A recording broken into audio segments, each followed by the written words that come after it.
This is Infection, the survival podcast recorded live on Tuesday, January 8th, 2019, episode 208.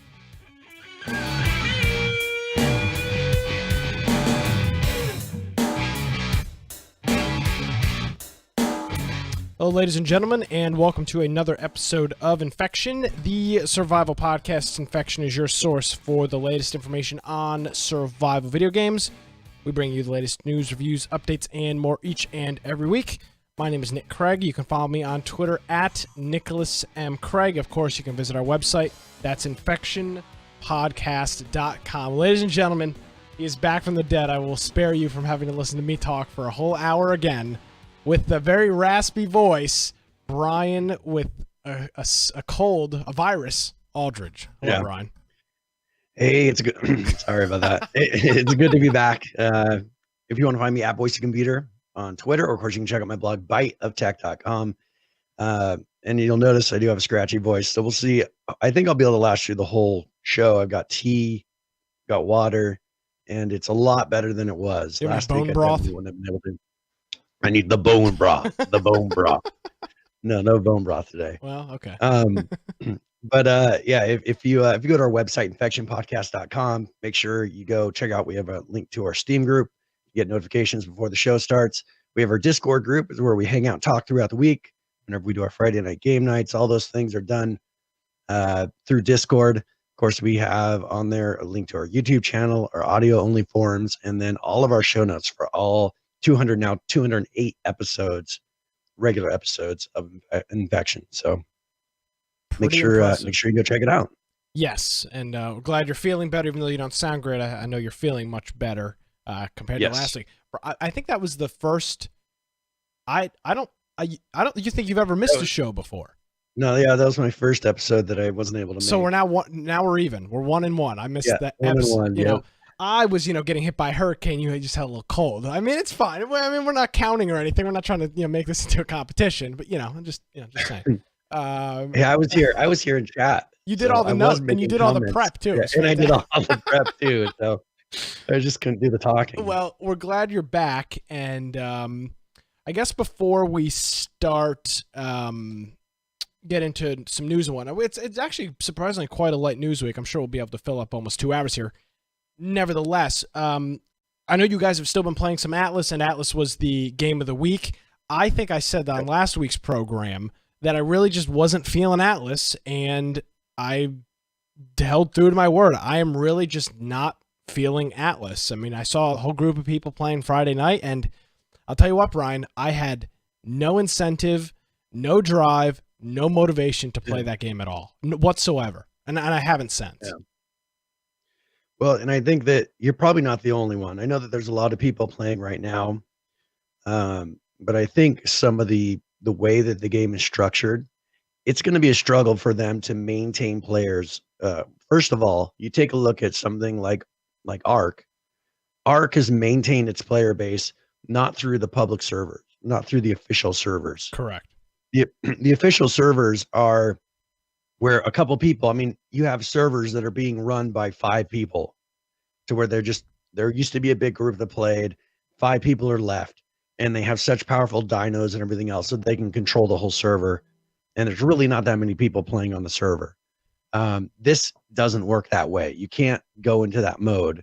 And the experience is so different from a public to a private server that I don't think they're going to be able to replicate it like they have on private servers. It's very difficult to have, 30 something servers running and simultaneously to be able to mimic what the public servers, the official servers on these run. Yeah.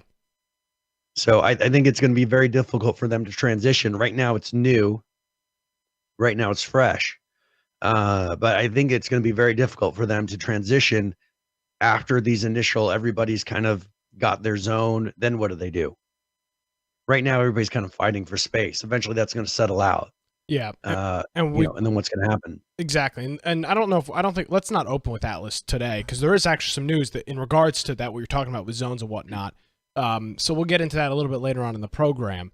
But I I know that the group is still. I'd say you probably have lost maybe a third of our active players, maybe even half of our group of people that we're playing. Was that sound about a third or a half? Which one of those is closer? Yeah, I mean, and we're kind of on a private server now. I mean, we have our official server that we're on, but right now, I mean, there's such big issues that we'll go into here in a little bit happening to where you're at such a risk playing on a public server.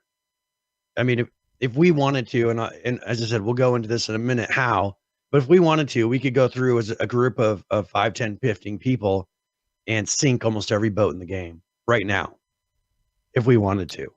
That's a problem. And that should not be happening. And so, like, we have a huge ship that it's just about built that we have not taken out of the dock because that overnight could be taken away just because of a glitch that they have not bothered to patch. Yeah, it is. It's definitely an uphill battle. And we'll get into a little bit of the Atlas news a little bit later on here into the program. What are you feeling for Friday night, Brian? For game of the week wise? Well, I'm not sure people are going to want to do Atlas again. I think probably not. I have a recommendation. A game that I've been playing actually quite a bit here in the past couple of days. We haven't played Fortnite in a while, and they're doing a lot of cool stuff over there. So I will propose Fortnite as our Friday night game of the week. Yep, I'm up for that. I haven't played it in a long time. I suck at it. I'm awful too. But our friend Sean, I think he had some family members in town that were a little bit younger, and he said they were pestering him to play Fortnite. They were like in their early teens, and he said, "Well, fine, I played." And he goes, "It's actually pretty good." So he conned me into playing, and I've played probably, I don't know, 25 or 30 matches over the past week or so. And it's fun to play every once in a while. So that'll be our Friday night game night. I'll have to reinstall it. Yeah, I had to reinstall it as well. But fortunately, if you don't already have an Epic account set up, this is a great opportunity to do so. Get your account for the Epic store and get your free game. I believe it's Super Meat Boy for the next couple weeks. Yeah, so they had Subnautica, which ended. Which I missed. No, I think Super Meat Boy is only...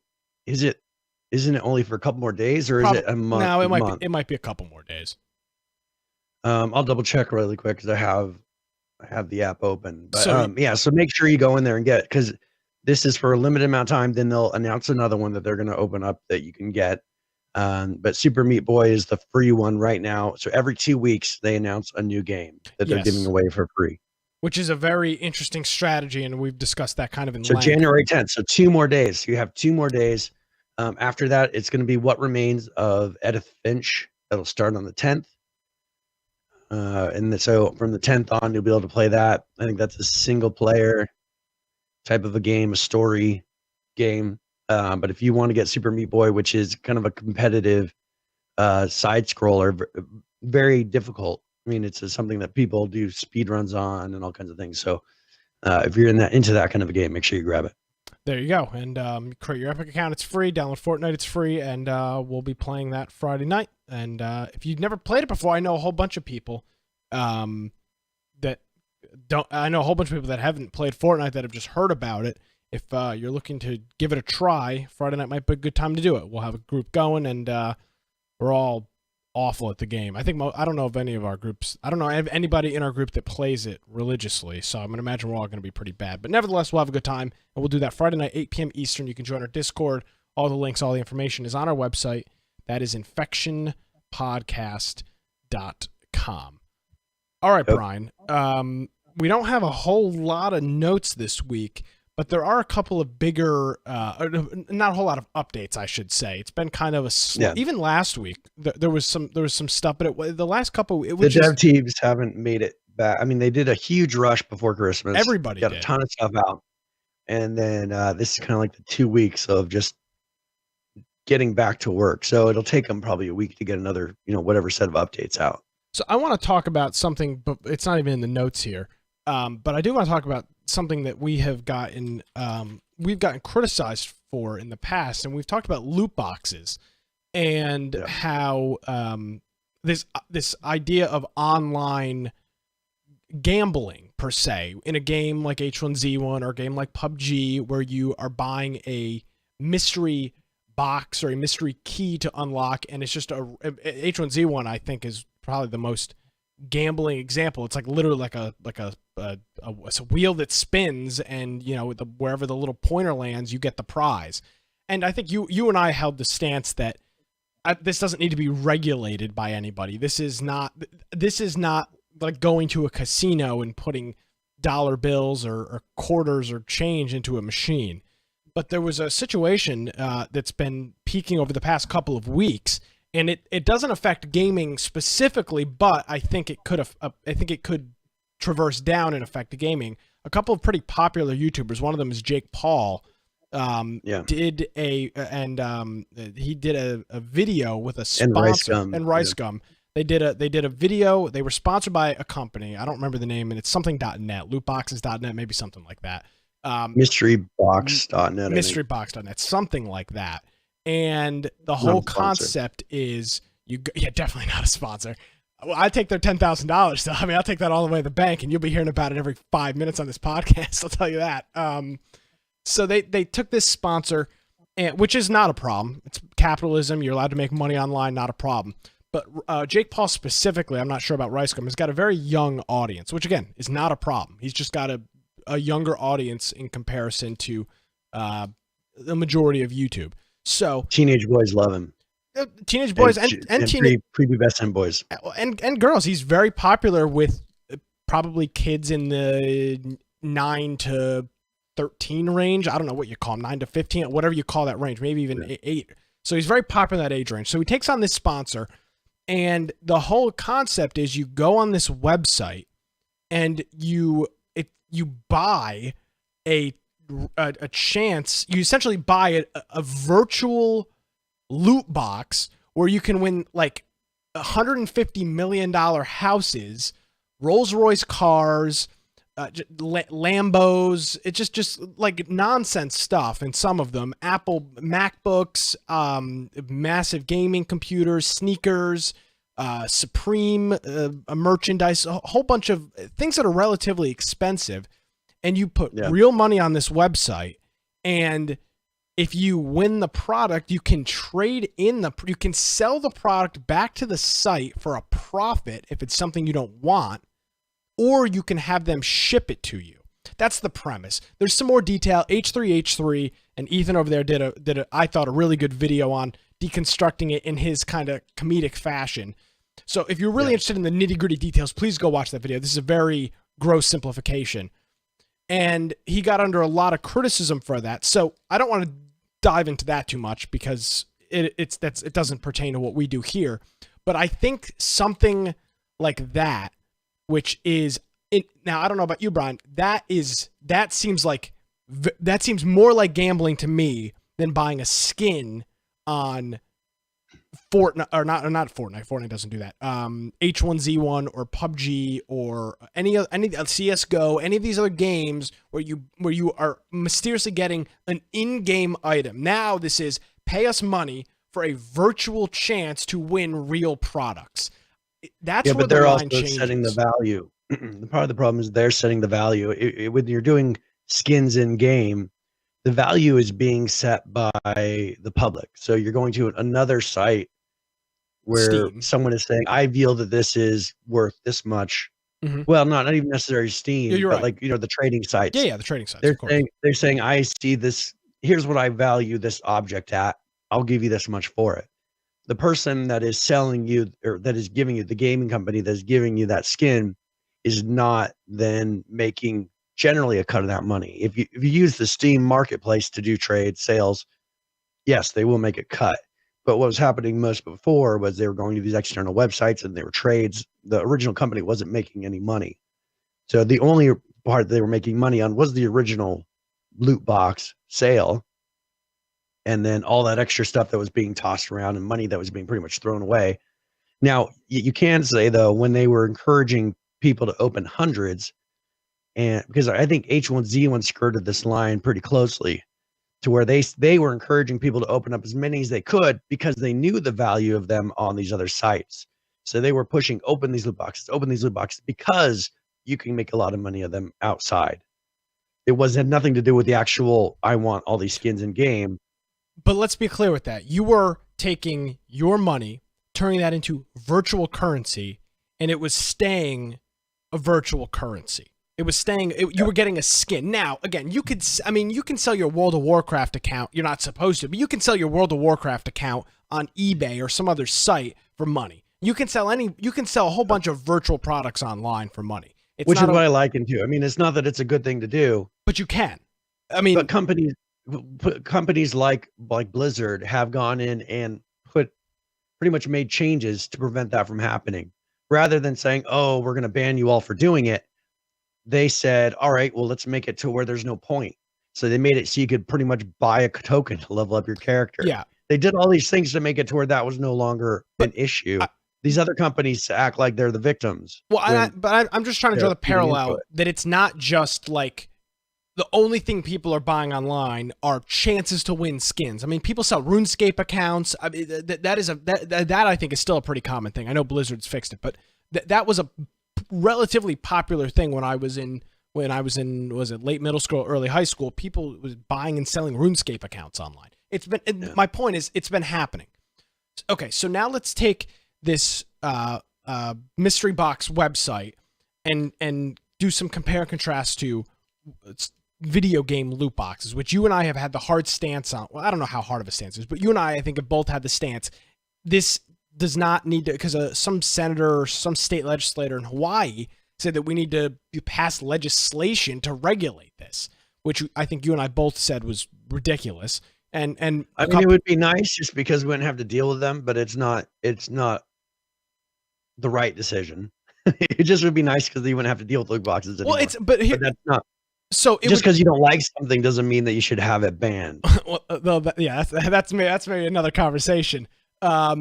So what I think the problem, what I foresee happening here though, is this loot box, this mystery website box thing is going to end up affecting loot boxes in video games because this thing has blown up. The Associated Press, for people that don't know how media works, at least in America, the Associated Press wrote an article about this Jake Paul Rice Gum mystery box thing.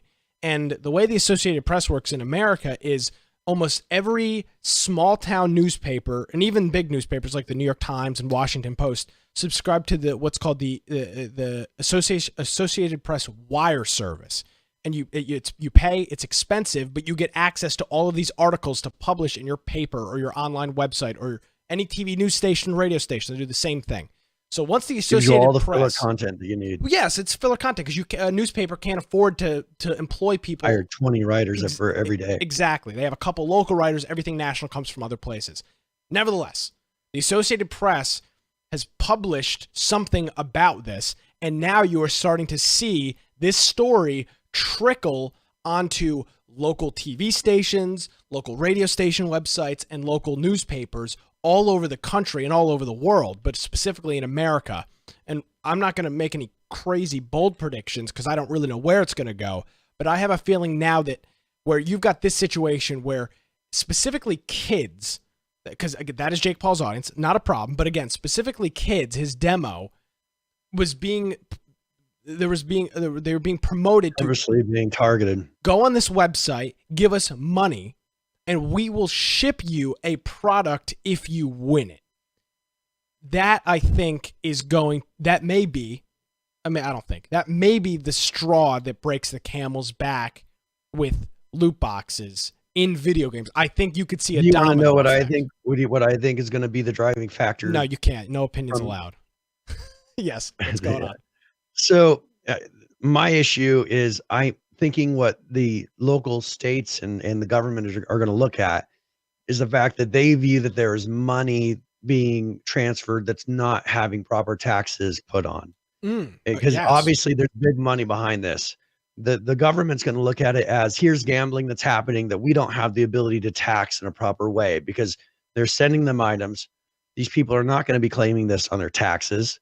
Now, the transaction that I think is really going to hurt them, that I think the government will use to go after them, is the fact that you supposedly win this item and then you sell it back for a profit to the website.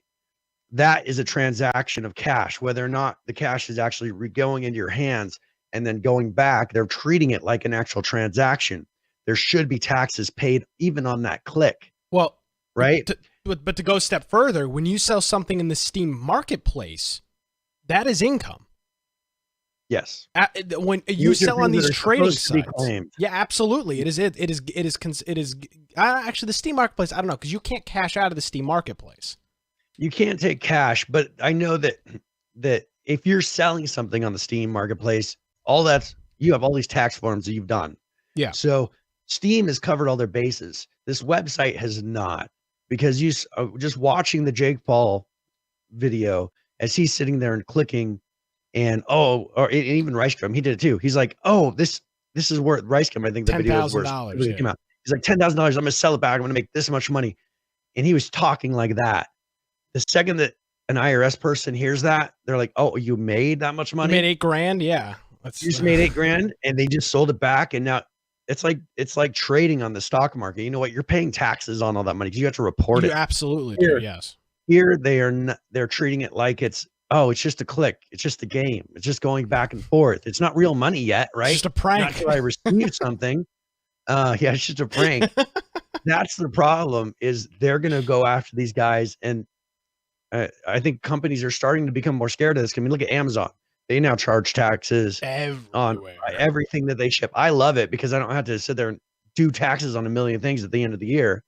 It's paid personally. Yeah. I used to love it in New York. They never had any fulfillment centers or anything. So I used to be able to fly scot-free on that. And then, of course, at the end of the year, I paid my taxes to the IRS, as I should have.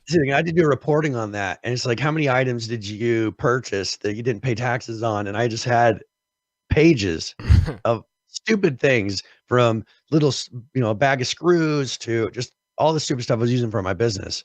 It was a pain. So, yeah. I think that's going to be, that's what's going to be the driving force, that the government will step in and say, because first of all, this is an overseas company. This is probably somewhere out of China. I mean, it sounds like it's coming out of China. It's not a US company from what I understand. And so, but they're dealing in a .net domain, which is a US domain. I'm going to get a little bit of technical here, but a lot of times you'll see whatevers that are out of the country that you see these sites on, because the US does not have jurisdiction over that domain name. But the thing is, they're running on a .net, which is something I think that's actually a US. It's a .network. It's a US domain registrar. It's called mysterybrand.net is the website. So the government could step in and shut them down overnight, because all they had to do is pull their domain name, which is kind of crazy. I don't know why they did a .net and didn't do something that doesn't have jurisdiction here. Yeah, I don't know exactly. Yeah, they're in Poland, according to their privacy policy. So nevertheless, I doubt that because they're not shipping those things from Poland. I bet that their office that they're operating out of is in Poland. I bet you a lot of this happens in China, because they're dealing with products, probably counterfeit people are shoes. saying they're real products. Yeah, they're saying they're real, but I would be surprised. So that'll be interesting. So nevertheless, whatever happens with this website is kind of indifferent. I don't really care.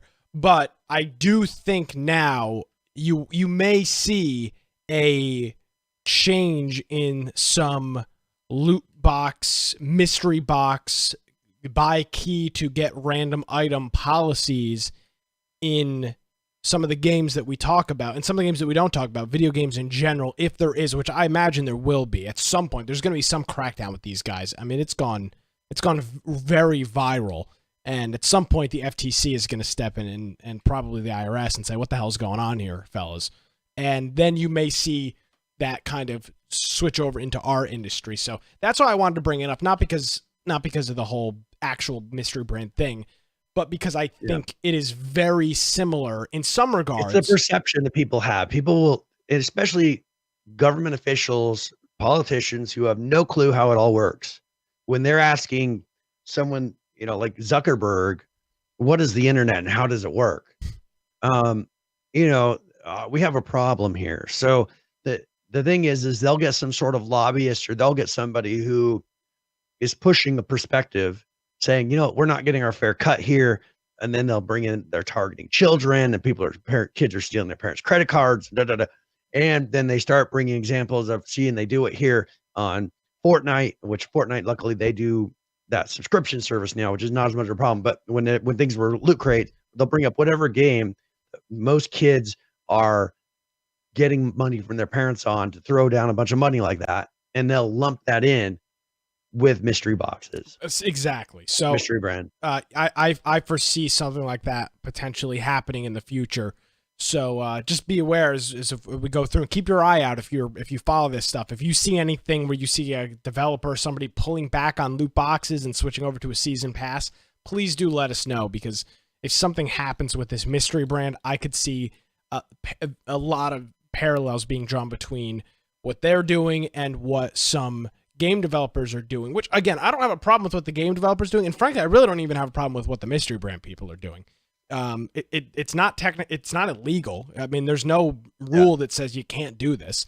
So I don't really care what either of them do, but I think it will in some way or form shape and kind of affect our industry a little bit. So, and again, if you're interested in more of the mystery brand details, H3H3 did a good video on it, and then PewDiePie did a video talking about H3's reaction to it. Those are both pretty good. Those are, I think, two of the best. Philip DeFranco did one. It wasn't great.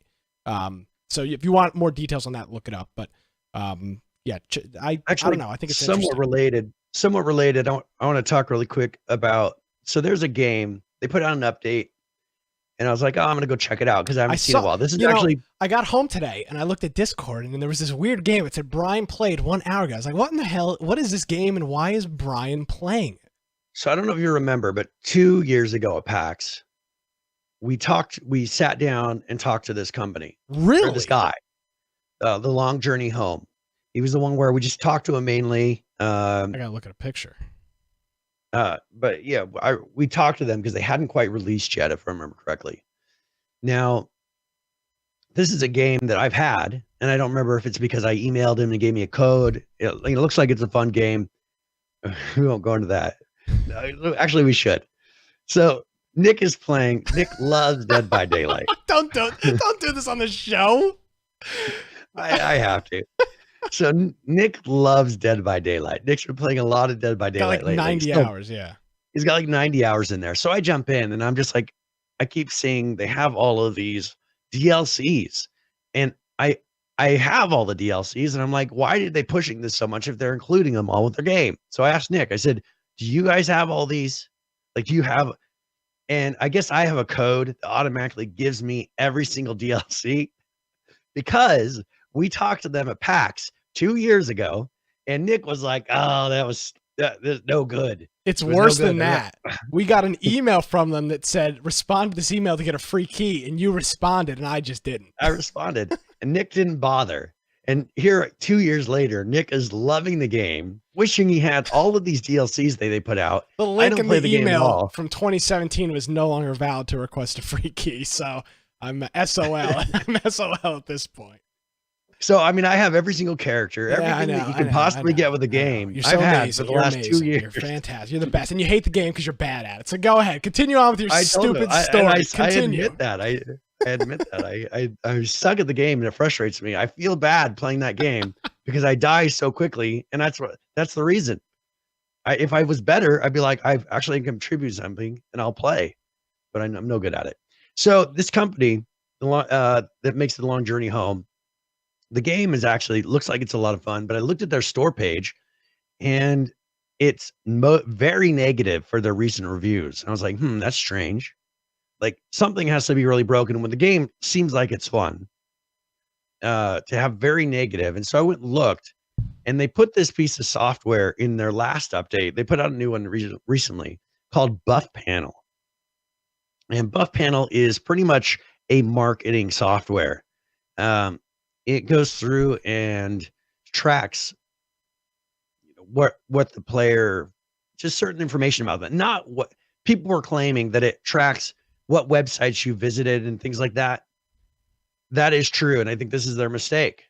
It does a timestamp, game token, IP address, then HTTP headers and user agent.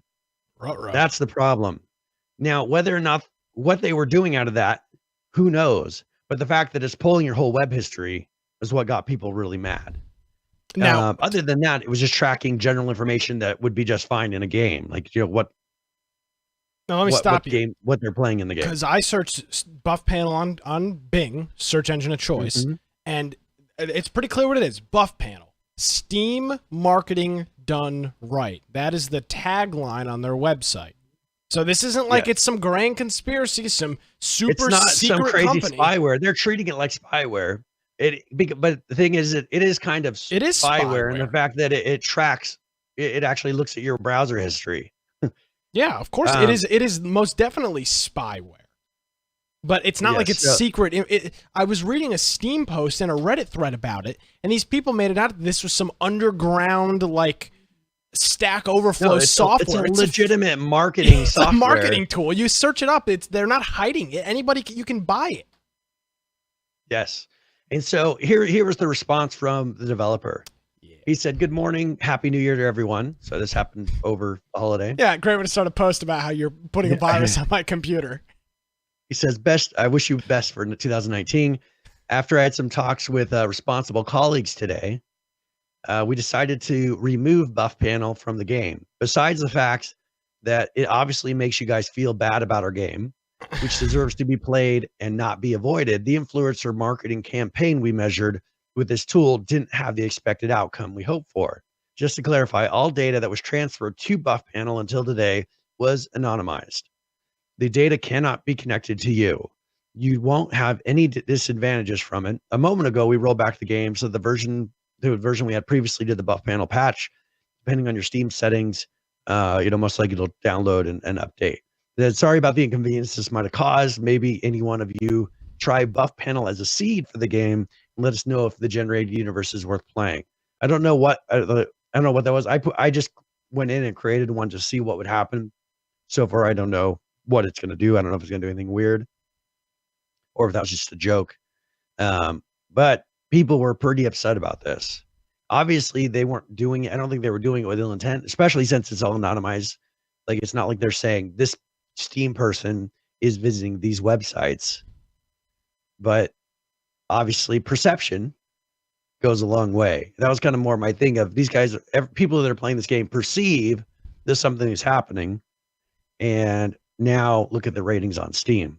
Now, can I be honest with you, Brian? Here's a hot take that is a hot take. I really don't care. I mean, the fact that you don't think that every other program on your computer is tracking you and sending your data anonymously back, and maybe not anonymously back to somewhere anyway. I mean, yeah, do you want to set the precedent that companies track you? No, but I mean, I think I was reading a lot of the posts online about this, and people are just ignorant and stupid, overreacting. Oh, it's because they're ignorant on the topic, and they're like, oh, I'm being tracked on my personal computer. Yeah, jackass. I mean, you go on Amazon. You have an Facebook, you have an internet connection. Google. How the hell you post in the Steam review? You think Spectrum or Comcast isn't tracking your freaking browsing history? I mean, here's an interesting one. Now, Eric ET in chat says it is a dick move to put in your game. I agree totally. I agree. Actually, that's not true. I don't agree. I think they should have been clear with it. See, this is how they screwed themselves. They put it in the game. Before. They put it in the game and didn't make a reference to it. What they should have done is said, hey, we're putting this tool in the game so we can get better information about it. If you don't want to use it, here's a string to start the game with, or an opt-out or something. They tried to sneak it into the game and they got caught, and that's how they got in trouble. Because I really don't think, realistically, I don't think people actually care about this. You don't think Google is tracking my browsing history when I'm using the Chrome browser? So here's an interesting thing I was actually reading about today. If you use T-Mobile, Sprint, and AT&T, oh no, they actually will. They offer a service. So there's a third-party company that sells the ability to track any phone that uses any of three of those carriers where they're at within like a certain number of meters. Yeah, triangulate. And they actually use the service. They sell the service to police bounty hunters. Oh, bounty hunters. Okay. Police departments don't use it. They already have the ability otherwise. but bounty hunters pay for the service. So I'm trying to remember which one of these tech websites. They said with a couple $100, I think it was like $200 or $300, and a cell phone number, I was able to. We put somebody. They're using T-Mobile. They gave this money to this person and said, we want to know where they're at, and they were able to say exactly where that person was with just the phone number, just giving it to this company. It has nothing to do with the government. It's just a service that. So T-Mobile, these three companies are actually renting out this information of exactly where you're at to, well, at least this company and who knows whoever else. So I think the moral of the story here is if you're going to add software, which again, they made the Steam post and say, we added this to the software. We plan to run a marketing campaign for The Long Journey Home. It's a great game. It deserves more visibility, but working in marketing has a lot to do with numbers and statistics. We need a way to measure our actions so we don't make mistakes. And Buff Panel is one potential tool to help us do that. I don't think they were trying to be malicious, but they should have been more upfront with people and said, hey, we're going to put this in, maybe make some type of launch option Steam to make it so this buff thing. An opt-out option. Exactly. Some type of opt-out option. Now, because the problem is it launched and it said, do you want this to have access to the internet? Problem. This is a single player game that's local. That's where people initially noticed a difference is they launched and it's asking for access to the internet. They should have at that point said, you may have noticed this, put up something in the screen that says, here's what's happening.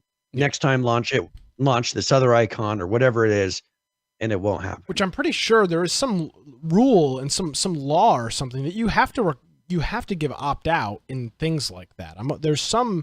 They said that they did follow the European not guidelines, not GDPR. Not GDPR. There's something about you are. See, they were having to the opt out in this was pretty much editing your host file and blocking access, which is not the option. Sounds like an Adobe torn. It's not the way to do this. Yeah. What's going on there? Yeah. Okay. So it's scummy that they put it in the game. It didn't tell people, right? I mean, that's kind of it. Yep. So tarnished reputation. There was another game too. Something Mars. Surviving Mars did the same thing where they just put it in their game. And again, they're trying to base statistics so they're probably getting numbers so they can get money from investors and say, we've got this many active players, yada, yada, yada, yada. Not malicious, but scummy when you don't tell your. And I've been playing the game. It's a fun game. Like I went in and played it for a while. It's very well done. But this, I mean, they were hoping to get better marketing out of this. Well, hey, they did get some marketing now. As opposite of what you could do. It'll be interesting to see. And this was released May 30th of last year, 2017. So that was right after PAX. Wow. So I think we had seen it at PAX. It wasn't quite released yet. Yeah. Well, there you go. So if you're interested, if you don't, and it's gone now. So, I mean, you can go buy the game. It's called The Long Journey Home. It's $29. Brian says it's all right. So go ahead and, I'm wondering if they'll put it on sale to start building up some numbers and get their reviews a little bit. Yeah. Do we have an email to get some free codes? Eric's asking. Maybe we got to. I'm sure we could at this point. Say, hey, give us some free codes. We'll make sure they're good reviews. I'll try to respond to the email and see if I can get my free code. See if Nick bothers. Yeah. All right. Okay. Let's now that we're into the show a little bit, let's sail this ship back around to Atlas, Brian. You see what I did there? All right. Yes. Let's talk about Alice. We got a whole bunch of stuff in. You want to start with updates or you want to start with drama? Let's go and start with drama. Excellent. I like how you think. You're a man of marketing. I like it. All right. So we've been seeing a lot of clashing between the Chinese players and the United States players. Yeah. One thing there's a link that I put that was a tweet from Jat. And this, I was kind of saying why, because he was like, this gets me excited. These threads have me hype. And he's showing how groups of people are taking up such a huge portion of the servers. Now, just to be clear, it's hard to see because this image is so low resolution. All of those little dots, inside of all those little dots, 3 or 4 of those little dots is an entire server. Yes. An entire server.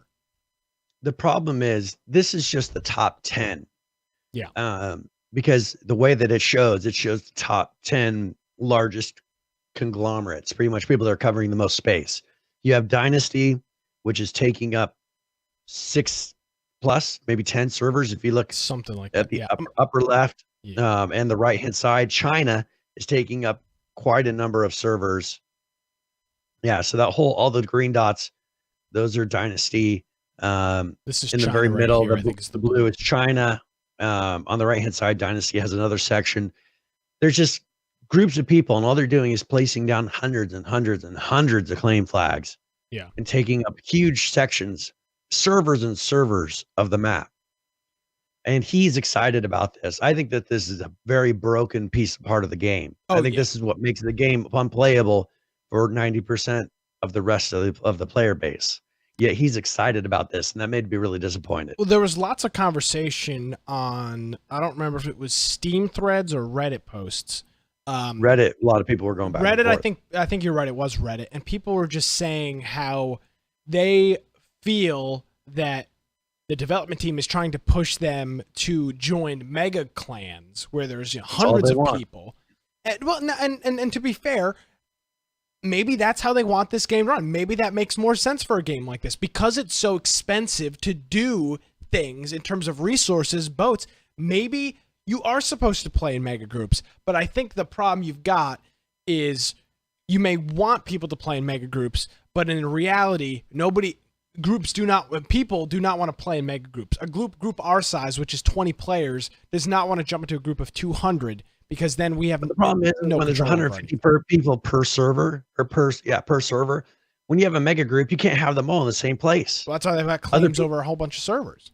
Other people can't even zone into that zone to do anything because you have so many people in there. I think that it's just a design flaw. So of course, PC Gamer is saying, this is racism that is causing this, not because of how they don't like the culture and how people are playing the game. They don't like the other mentality because it's different than their own, right? That's not what it is. It's actually about their race, explain to me how that works. How just because I don't like what someone does, that means that I don't like their race? I feel like the PC Gamer should have referenced our show. This rift between North American players and Chinese players has existed online for, and actually not a listen to our show. This exists online for 20 years. I mean, look at a game like StarCraft. There's a huge rift between North American players and Korean players. There's a huge rift. StarCraft 2 has been out since 2007, 2008. I mean, this article from PC Gamer about how racism in Atlas has become a problem is so stupid. I mean, it's not racism. It's the fact that the Chinese players are cheating. Yeah, and it's different culture. We'll talk about if you don't accept and like my cheating, you are hateful.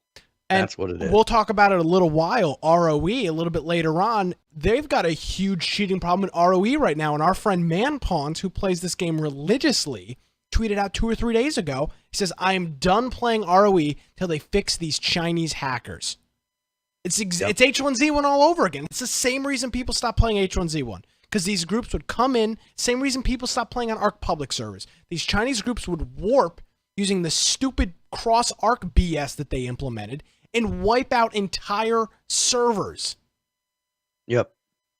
And the problem is we had when it came to developing and trying to fix it, Wildcard did nothing about it. No. They acted like they didn't care, which was very frustrating for a lot of these groups, because you put in a mechanic that allows people to pretty much troll and wipe entire servers just based on having more numbers. And this is like a repeat of the exact same thing over again. It's feeding in the exact same type of mentality. Now, they have tried to solve this on Reddit by not letting anybody say anything about Chinese. So they've gone through and they've started banning people permanently from the subreddit. Yeah, I know. If they say anything about Chinese. I mean, what are you supposed to do? I mean, it's just frustrating. I have no interest in playing public servers until some of this stuff is fixed. What's so crazy? They do nothing but troll the whole time. But what's so crazy to me about this isn't a new issue. I mean, when did we have a Adam, Clegg, and Greg on our show. Was it episode like 20 something? 20 or 30 something. So we talked about this same issue, and they shied away from it they acted then. like it was deer in the headlights at the time. And now we're 3 years past that, and now the Atlas people are like, what do you mean there's a different play style between China? It's just a different play style. Why doesn't Asia have their own server set? There are obviously a lot of people playing from Asia. Why are they playing on North American servers? Well, that's what pisses everybody off. I mean, what you're indicating is the problem is they just it's a cheating mentality. It has been proven time and time again that in that culture, cheating is in video games acceptable. It's not that it's acceptable. It's the norm. It's what everybody does. Everybody cheats. It's a fair playing field if everybody's cheating. But then you come over to NA East or NA West with a whole bunch of people that aren't cheating, and then now you wonder why there's going to be a clash. You wonder why there's an issue between people. Would be, how I liken it is, if I were playing, let's say there's two different hockey leagues. One is a full contact hockey league. The other one is a no check league, right? If you're going to have the two teams come together and you're going to say, oh, you just play on the rules of whatever your home team, what your home league is. You'll have one set of guys laying people out on the boards the whole game. And if the other team says, hey, you're not supposed to check, you're not allowed to say that. That's hateful. You can't tell me what to do. Well, we don't like your checking league. That is hateful. That is hate speech. That is racism. You cannot tell us that. They just don't like the way the other team plays. Usually they're separated. Keep them separated. One could be full contact. The other's not. Either you say everything, we're allowing cheating, let everybody cheat. We're not going to, and obviously they're doing that right now because they don't even have anti-cheat turned on in the game. Really? Because they want so many players. Day one, they couldn't get people to connect. Remember, they couldn't get it to work for 3 or 4 days. They started day one trying to have anti-cheat on. Easy anti-cheat is off on all the servers. No shit. Because it doesn't work. They couldn't get that many people connected and actually authenticate and have easy anti-cheat actually work. Wow. So they turned off anti-cheat across the whole network. Now these cheaters can use the same ARC hacks that they've already been using because it's the same code.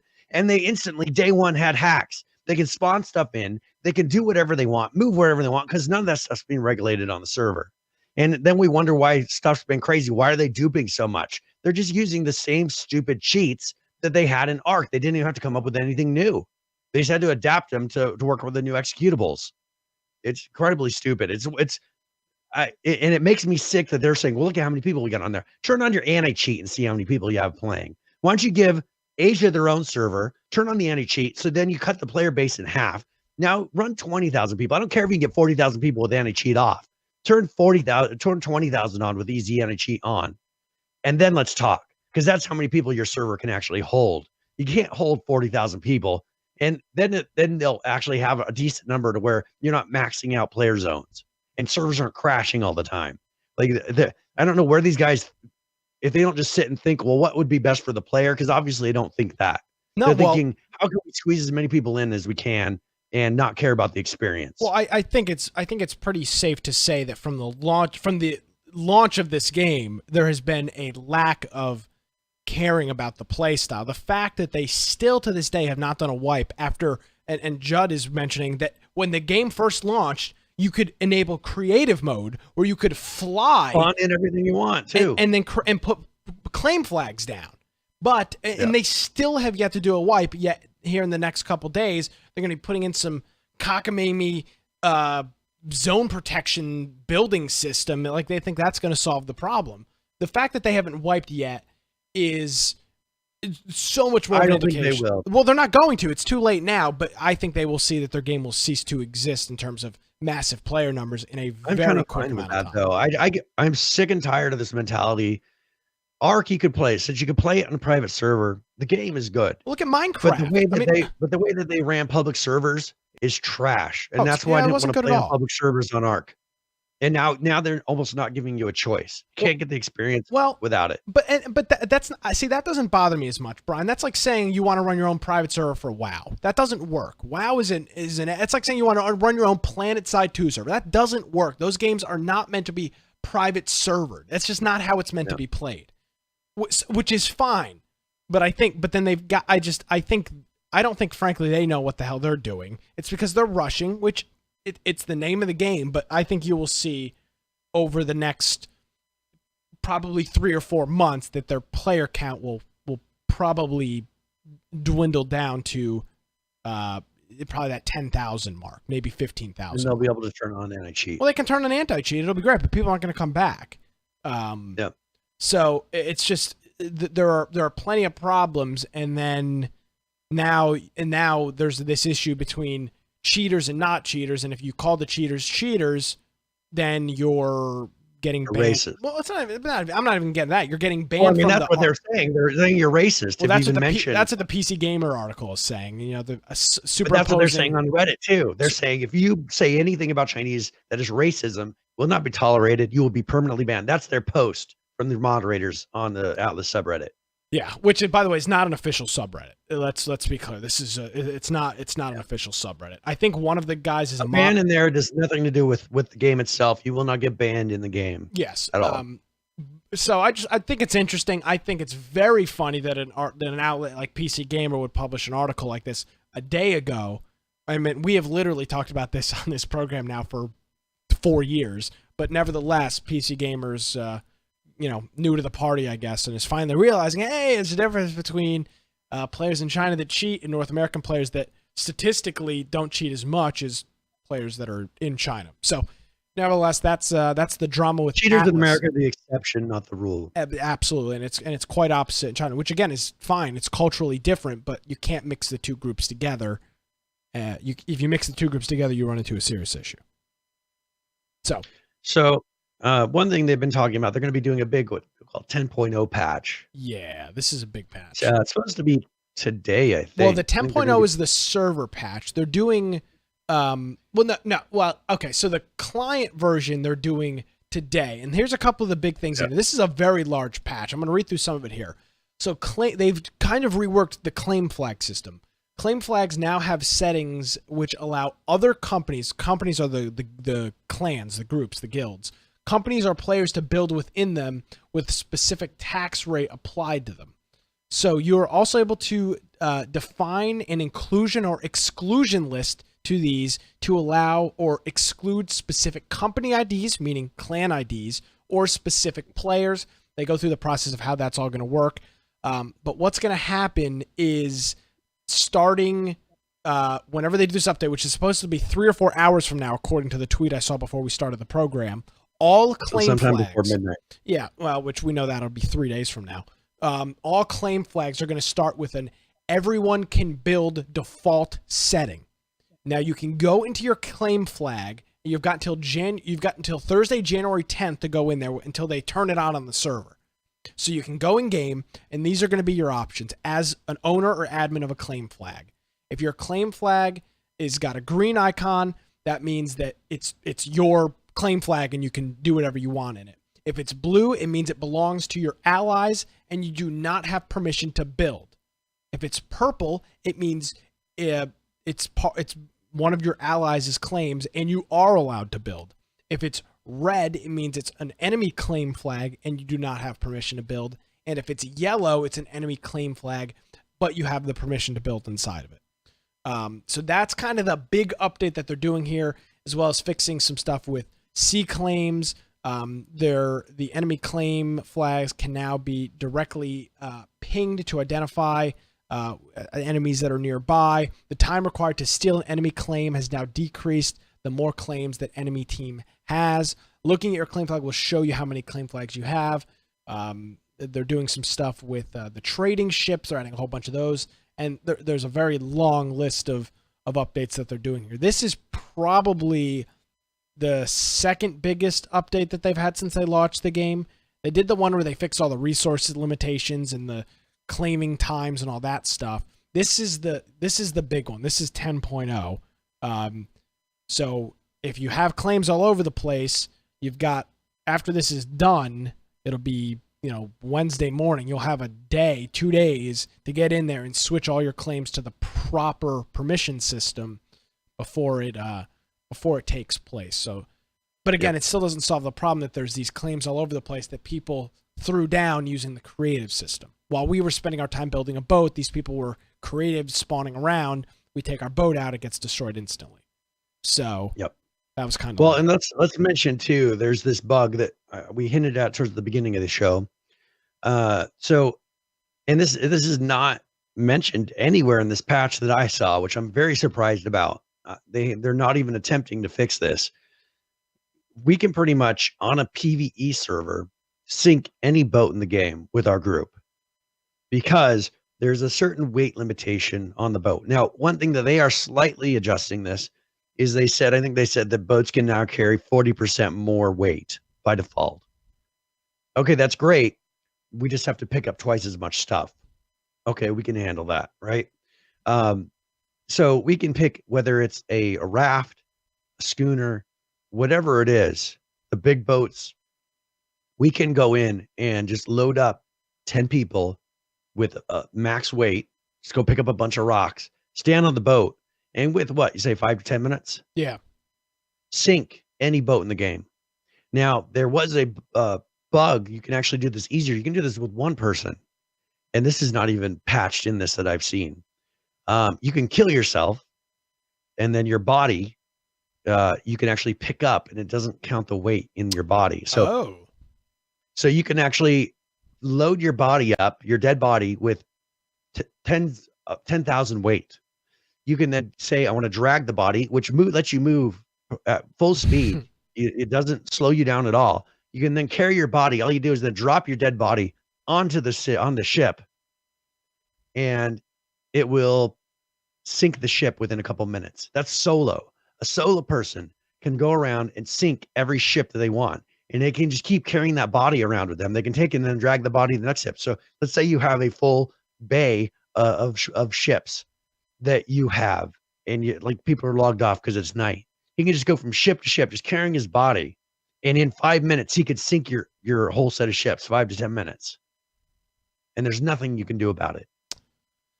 Absolutely nothing. Yeah, they have definitely got an Hurtworld battle. Why would anybody play? Like, it's just that right now it's got to be just a troll fest of people going in and sinking ships. No, I mean, you're right. And I think you have exactly described why I have not had any interest in launching the game now in close to 2 weeks. I have no reason to want to play. It's frustrating that they didn't plan everything out, which is they rushed to get the game out, so that's part of it. And I just don't feel like they care. They're not addressing my issue is they're not addressing the game breaking things, the things that make people not want to play, that will make people quit. Like, why aren't they addressing that? They put in eating poop will cause instant death. Great. Why don't you fix the thing that's the huge glitch that's causing people the most amount of frustration right now? There's one thing that can possibly ruin everybody's experience by one person, and they didn't even bother to touch it. Raising the weight by 40% does not solve the problem. You just put a little bit more weight on. There's no weight limit that you can put in that body. I mean, you can carry some of yourself. You can kill yourself twice and then carry the 2 bodies over there. I mean, what's the difference? It's just frustrating. I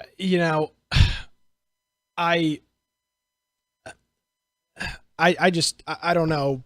I don't know what their plan is going forward. They've got to.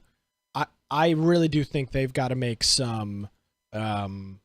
I think they've got to make some drastic changes for people to. I mean, here's the thing. You can say, "Oh, there's so many people playing it." They've got 18,000 reviews on Steam. 32% of them are positive. Yeah. So no matter what, you can quote numbers all you want. You can quote active players all you want. People are playing the game, but they're not having a good time. I mean, 30% of your reviews are positive. That's not good. That's a very bad review. And that's in the initial, like, everybody's stoked to play it phase. Yes, which is only going to get worse over time. Yeah. And I mean, especially since they're not trying to fix these main issues. Now, one thing, there was a blog post that they put out, and this was talking about how they were a little bit overzealous with trying to make this too hardcore initially. Oh, really? You think? Yeah. So they said sometimes, let's see if we can find on here, they were saying, sometimes we see things differently, right? And they wanted a hardcore game, but they realized that maybe they went a little bit too far in trying to make this hardcore. So this latest patch is them kind of scaling back on that, trying to make it to where people actually can have fun. And I mean, first of all, the whole thing with the vitamins, that's a perfect example. Okay, great on paper. People have to, because I mean, in real life, right? You go and you have to think about, I don't want to get scurvy. I need to, but the problem is when you're in here playing the game, in real life, I don't have to sit there and eat chicken every 10 minutes to stay alive and be like, oh, now I have to have a vegetable. Now I have to have some fish. Oh, now I have to have some berries. That's not how life works. And so they scaled that back to where it's not so crazy. I mean, I mentioned it last, or I think I don't know if I mentioned it here. Not last week, you did. Maybe it was in Discord. No, I was going to say not last week. But I mean, they had it to the point of where you're eating so many berries that you couldn't, that you were filling, your stomach was filling up, and you still couldn't keep the balance. It says you don't have enough of your vitamins, but you're eating so much food trying to keep your vitamins up that your stomach would get full, and you start dying from having too full of a stomach. And so but here's the thing, that's just a silly mechanic. Like, obviously they went too far. Here's the thing, though.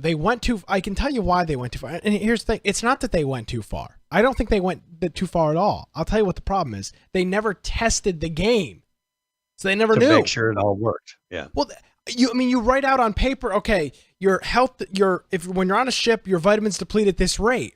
But they never tested it because they never had a large enough player base. They tested it internally without doing just a regular open free beta or out, whatever the hell you want to call it. And I bet you they're sitting in there when they do their local tests. They're probably spawning things in. They're not taking the full amount of time that someone's taking. What is we know it's a small development group. So, I mean, what are they testing with? At most, maybe 30 people?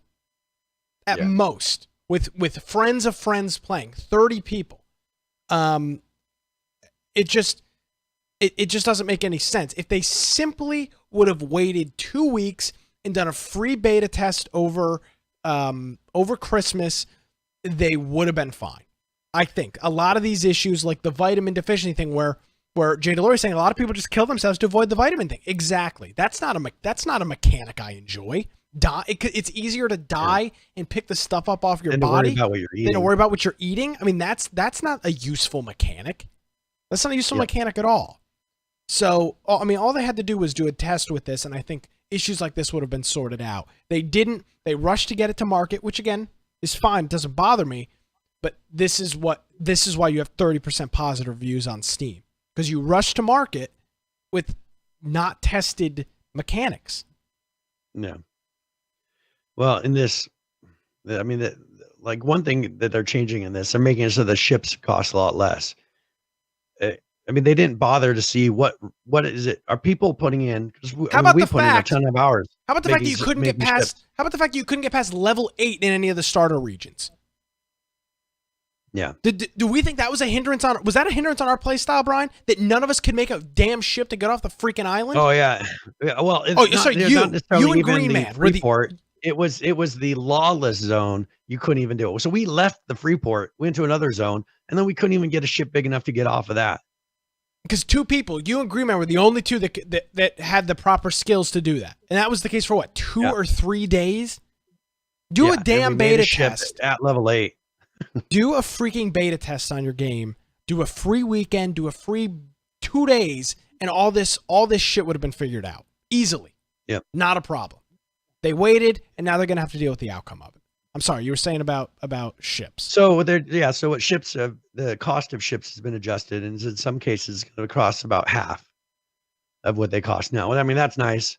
Now that we built 2 huge ships and we've had a couple of them sunk at this rate, but I think they've realized people get frustrated about losing a ship when they just spent 3 days building it, 4 days building it, and then stupid bugs that they have. I think that they're reducing the cost and the time it takes to get a ship, because they don't want to fix the problem of people losing ships so quickly because of bugs and because of hackers and because of whatever else. this is their solution. Make it so that people don't have to put so much time into making the ship, so they don't feel as mad when they lose it.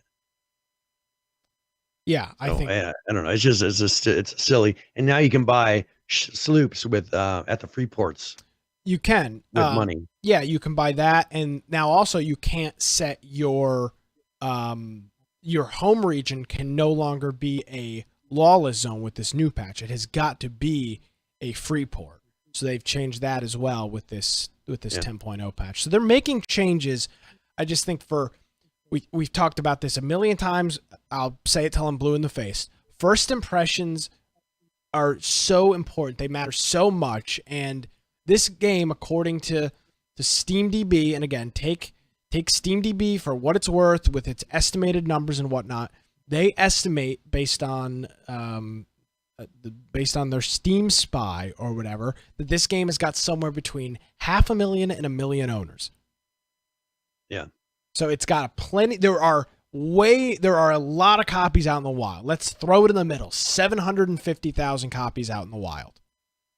750,000 copies, and there's a lot of people that had very negative first impressions because of issues that they made off the bat. Server, you couldn't get on any of the servers. You were capped at level 8. The skill trees didn't make any sense. You couldn't get enough resources to build the sloop to even get off of the region to get past level 8. The NPCs were crazy hard. Alphas were spawning everywhere and killing everything. Resources weren't respawning. I mean, I can list off all of the issues on day one.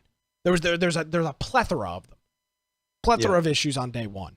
That was first impression. I know they fixed it now, and I know you can buy stuff now. That's not the point. There's first impressions are made on people because you don't do your due diligence in testing your game, and that's the outcome. That's what we've got right now. Yeah. So, as I said before, I don't have a desire to go back to official servers right now, knowing that these bugs are out there and just not wanting to deal with. I just don't want to put the time in. Like I've got other stuff to do, and I don't feel like putting in that struggle. I mean, that's why I don't play WoW. It's because I don't want to put in that kind of time. And they're turning this into, oh, you're constantly have to be rebuilding your ship because you're going to be losing it every couple days. Because all someone has to do is come up beside you on a bigger ship, jump onto your deck, and then they can sink your ship. I mean, they haven't put in any real solutions yet. No, and they're working on that. So they've, I'm sure they'll figure it out, but some of the damage will already be done. I mean, I don't know. With Arc, they let a lot of bugs linger for a long, long time. I think even to this day, there's bugs that linger in or mechanics that are just frustrating. Yeah, I would agree that that's even the case right now. So so that means pretty much, they're making changes to the mechanics. They're getting to where they're less hardcore with the patch coming out today. We'll have links to the show notes. Massively OP has an article about this.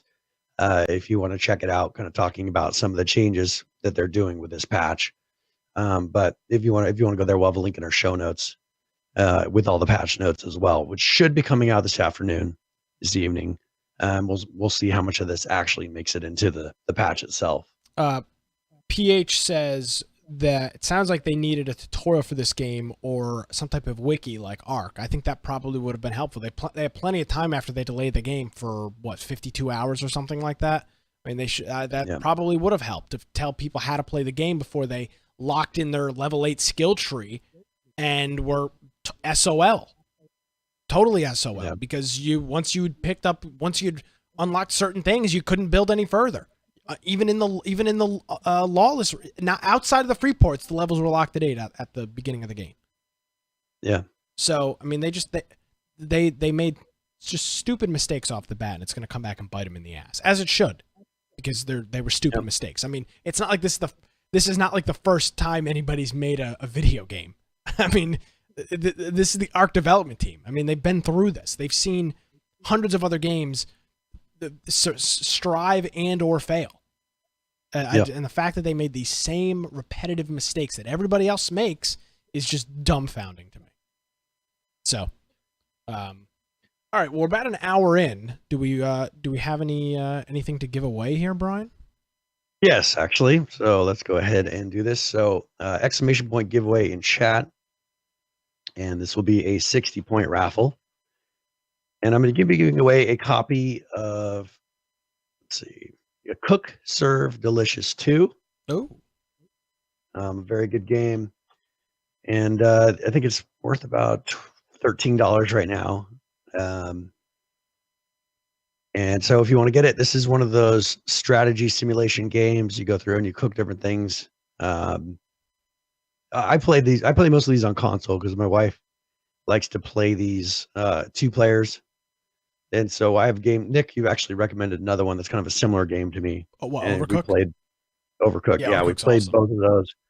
Very good. So this is Cook, Serve, Delicious 2. And so if you're interested in that, exclamation point giveaway in chat. And we will give that away before the end of the show here. Yes, and I want to thank our friend Judd, Brian. He put up a website just for you. You probably didn't look at it. It's not a scam mystery boxes.xyz. Here's the website, and it's powered by mangoes. So this is just for you, Brian, and it's not a scam. Not a scam mystery box. Don't throw your money at it. And I don't even see. I was hoping there'd be like a hidden PayPal like donate link in the middle. I was, like this is nested in there. Like, oh, give me all your money. So thank you, Judd. I appreciate you. I need to get myself some mangoes. Yeah, there we go. We had to get that in on the show. So that's all the Atlas talk. I think for right now. Let's transition over to ROE, and I talked about this a couple minutes ago, back when we were talking about Atlas. Is ROE, which is made by Tencent, a Chinese company, and they've got their own anti-cheat. It's called 10 Protect, I believe is how it's pronounced, or Tent Protect, something like that. They are dealing with not similar issues to Atlas in the regards of how the game plays, but where people are just getting fed up with cheaters. And I saw our friend Manpawn's tweet maybe Saturday or Sunday, maybe it was even Monday, that I'm done playing I'm done dealing with this crap on ROE till they fix the hackers. And he's been playing this game religiously since it came out. He streams it at least a couple of times a week. He's an enthusiast when it comes to this game. He plays it all the freaking time. So when he says I've had enough of this garbage in the game, it's probably a good indication of what the person that plays it all the time is feeling. So they've got that to dealing with, and they're doing some updates. I love their patch they did on January 3rd. It's updated security measures for their anti-cheat, just as descript as a Daybreak post. To fixed anti-cheat, we're updated anti-cheat as always.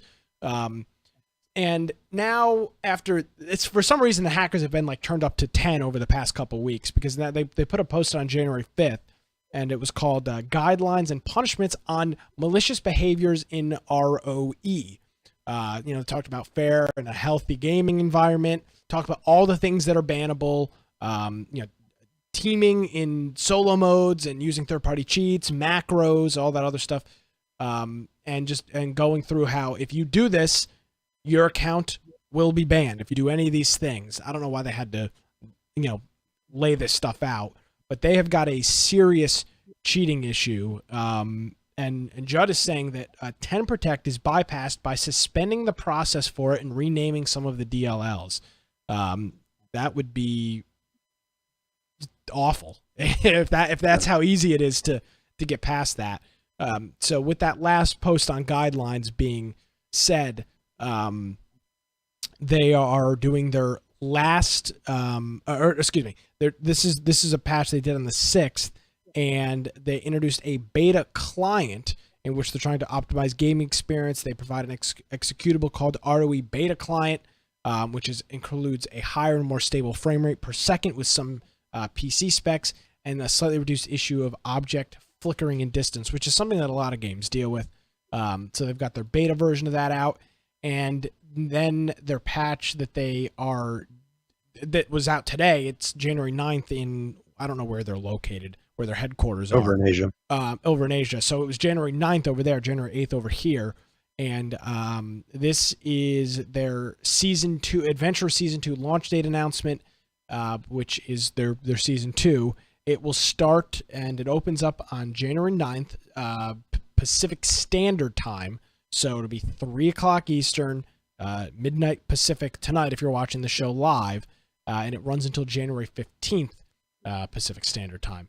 So you'll get your Player One portrait from season 1, and then they're going to start their season 2 thing. Here they've made some changes to the UI, the beta client. They've added some ending things for season 1. There's a whole bunch of stuff in here. Some skins and some other things that they're working on. Here you can see a picture of one of their snowboarder guys hanging out over here. But ROE is one of those games that I've never. It's weird. It's unlike anything else because it's one of the very few battle royale games that, Brian, I haven't had a negative experience with, but for some reason I have no interest in playing. Well, I think it's just that burnout that we talked about. It's probably, you're right. It's probably some of that BR burnout. Well, do you think? I mean, do you think that they can actually fix? Because we've heard this problem. I mean, BR started, and that was kind of all of a sudden. Well, even with H1Z1 before BRs, when we ran into it in the general H1Z1, but hackers just seem to become a huge problem. In blatant hacking. No punishment type of hacking. I mean, we saw in H1Z when they were flying around and doing everything they could. They just buy another client. Do you think that there is a real solution to this? Do you think we're going to see it without a major change without Microsoft working together with game studios or with engine developers or something? Do you think that there's actually all these updates and changes to codes of conduct? Do you think it's going to make any difference? Because people are obviously willing to rebuy a game. No. Hardware bans do not work. No. I mean, it's a free-to-play game. I mean, what are they going to do to stop this? No, and I think we've discussed now for a long time that we don't, Brian, I like to adopt the attitude, if, I'm not going to sit here and be critical of something if I don't have a better solution, but with anti-cheat and cheating, I frankly do not know what the better solution or solution at all is for that matter of fact. I don't have a clue. I don't know what can be done. It doesn't matter how much anti-cheat or whatever you put in. I have no idea what they're going to do. So yeah, and so that's part of my frustration is I don't see a solution. And as you said, we usually try to say here's a way that you could fix this. I don't know that there's a way to fix these styles of games. PH is bringing up how many CS:GO bans there are. What are you going to do? I mean, these type of competitive games where people can go in. I mean, they mentioned in ROE, putting in macros to be able to prevent. Having the kick of the guns affect your playing, so you don't have that. You don't have to have recoil. Then all these cheats that are allowing you to have aimbot and see through walls and all this. I mean, it just makes it to where these games are not as much fun. And we experience them. We experienced them a lot, to where it's like, obviously, and especially once they started doing the follow cams, it made it incredibly obvious. I think that was kind of what ended up hurting them more, was you're playing a game like PUBG, and then you're watching a follow cam and just seeing them track you through the walls. You're seeing them do it to you, and yet that person's probably not going to get banned for a while, and they're just going to be right back doing it again. It's just having that much more transparency in it, I think, has hurt the perception of cheating even more. Yeah, I mean, obviously, you want to be totally transparent about stuff, but how do you be transparent about fixing a thing like anti-cheat with not telling the cheaters what you did to circumvent them cheating? Why aren't they working with Microsoft? Well, what the hell? But what's Microsoft going to do, Brian? I mean, you're allowed. They can prevent something interacting with the process. I mean, okay, possibly, but I can tell you what. I can go online today and get a free copy of Windows 10 and a free copy of Word and a free copy of Office. But I'm saying for them to be able to play, they have to be running on a verified Windows system that has certain protections on and enabled and verified. I know for a fact you can get a genuine certified Windows 10 key illegally. But I'm saying that that's not Microsoft has to have built in the operating system something that is checking that just allows you from doing injection. And it will fail the check if you launch the game and you're allowing something that will let you do an injection into a process. I mean, the game itself should be able to know that, no? No, it doesn't. It's the operating system level that's doing it. That's what I'm saying. Why aren't they working with Microsoft? These engines cannot stop the problem. Why aren't they working with Microsoft to come up with a solution that's a permanent solution to prevent injections in processes? It sounds like they should be working with Steam, and Steam should work with Microsoft to have some type of Steam doesn't run the anti-cheat. No, but it seems like it would make sense if Steam had some type of it would be an API, some type of hook. It to where the Steam client verifies. That's what I'm saying. The problem is they have this Steam overlay and they have things that are already interacting with the process. Steam has to stop doing this, because how does a game will put in whitelist and not prevent certain things because Steam is doing an overlay. Yeah. I mean, there has to be major changes in thinking. These companies really need to work together and say, we're going to solve this problem. It won't be 100%. I mean, you're never going to get rid of every form, but let's at least prevent injections into processes, and start step one. Maybe it's because we're not so into the community, but I'll bring it up again. There's one game, Brian, that I never hear about this in, and you know exactly what game I'm talking about. That's Fortnite. Yeah. I mean, again, maybe we're not. I'm sure there's cheating, but the mechanics of the game do not reward a player as much. And perhaps they're doing things in the background. I mean, okay. Let's talk about them for a minute, because they're doing very well. I mean, you posted a link to how much Sweeney is making. Yeah, the founder of Epic is worth like $4 billion more than Gabe from Steam. Now, if they're not investing a ton of money into figuring out this anti-cheat problem, I'd be very upset, because they're one of the ones that are most affected. Imagine if their game engine was the best anti-cheating game engine out there. Well, I was hoping, and Brian, if you remember back, this wasn't that long ago, you and I were hoping that PUBG was going to be the game, because they had all this freaking money and all this talent, all these resources, and they didn't. Into anti-cheat. No, they didn't. I know, and that's why they. And what killed them in the end? Well, I mean, they're not dead, but I mean, it's killing. They're losing it. I'll tell you what, our friend Ross, who I spoke with him a couple times over the weekend. He was a big PUBG, or still is, and he still plays it. But he used to play PUBG all the time, and he is at a point where he is fed up with hackers. He is just done dealing with the nonsense in PUBG. Yep. And so, I mean, that's the thing, is Tencent has a huge stake in Epic. PH is bringing up Epic owns the parent company of Easy Anti-Cheat. They have all of the tentacles in the water and links to the major anti-cheat companies. Like, if anyone can do it, it could be Epic. I mean, Epic is the one. But how do you know they're not? I think they're doing it right now. Could be. Prove to me they're not. I mean, there's one thing. I mean, I don't watch Fortnite on Twitch or on YouTube, but if there was and maybe it's because the player base is so large, we just don't hear about it. But if there was a serious hacking issue in Fortnite in which all of the kills were being committed by hackers like they are in games like ROE, I started going through and looking at some of the stuff that ManPawns was posting. A lot of the game-winning people in ROE and PUBG and in PUBG are cheaters. It's blatantly obvious. They've got 40 kills in a PUBG match, and they're winning the game. There's probably cheating.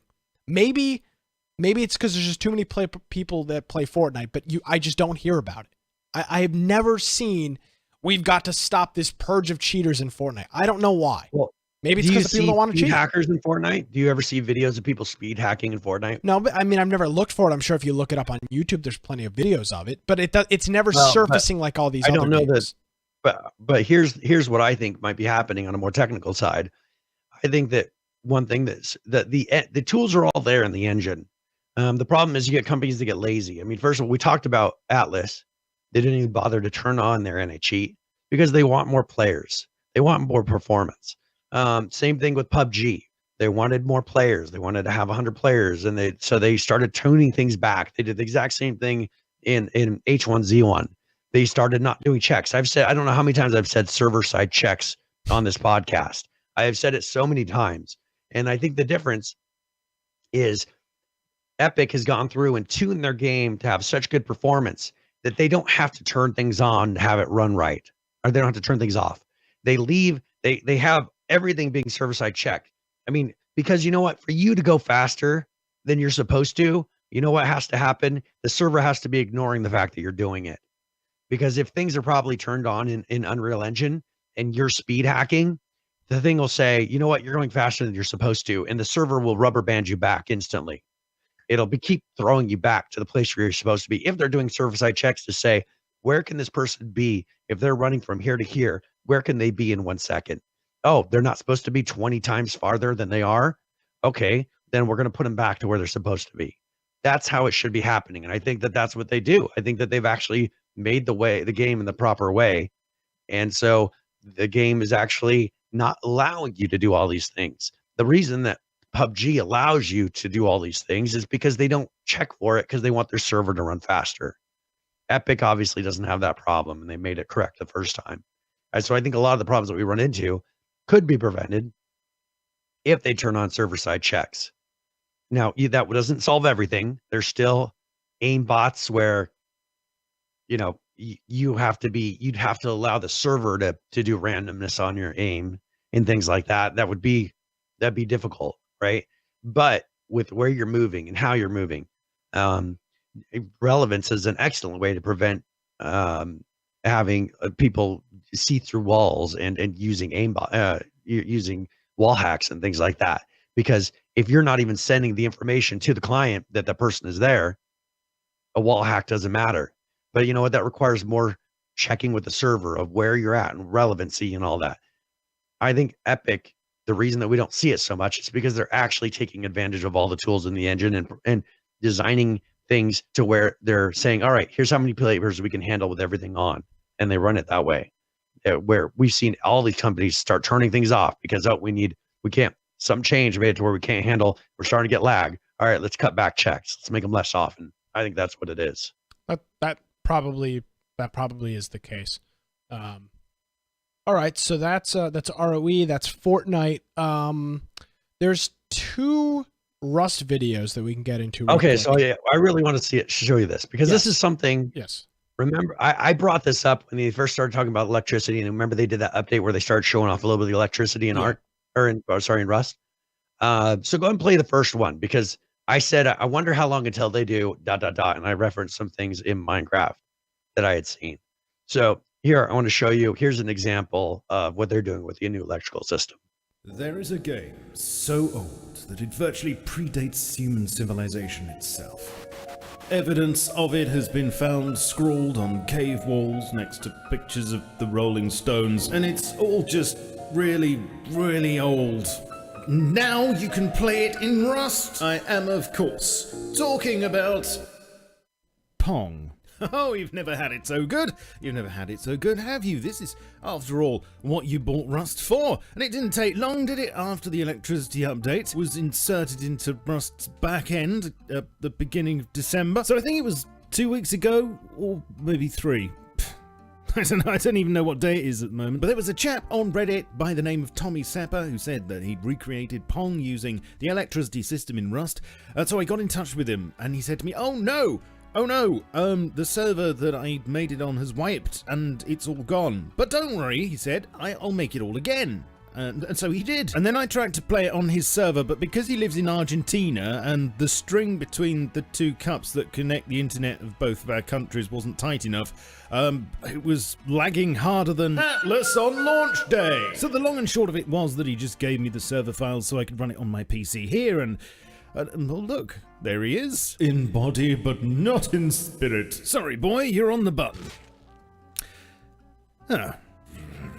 So what is this? Well, if you don't know what Pong is, you uneducated swine, it's basically Wimbledon, but without the pins, or overpriced strawberries. Also, for some reason, the players can bounce their balls off the walls.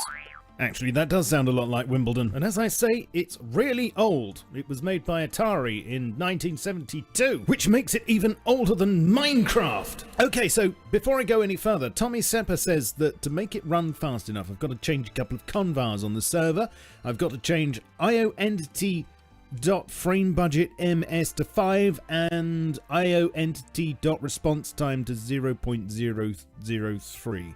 Yeah, the higher the number there, the slower it'll run, and the lower the number, the faster it'll run, just in case you want more of a challenge. Okay, so as you can see, we've got pressure pads on either side, one set for each player, and it's fairly simple. You just walk forwards or backwards in order to move the bat up and down the screen. The ball bounces off the walls, and I think he actually made it random so that it would bounce off at different angles. I can't remember. I'm pretty sure he said that. Anyway, if it goes past your opponent, then you score a point, and it's the first one up to 4. I'm sure that if you wanted, you could put in some switches here so that you could turn it on and off and reset it manually, but the whole thing just keeps running and resets every time someone gets up to the magic score. I'll get someone else in a second, and we'll try it out in a 2-player environment, see how it functions. But first of all, I wanted to show you what's going on behind the scenes. Or perhaps we should start under the scenes, should I say. As you can see here, and if I go through here, he has actually used rather a lot of generators. With great Pong comes great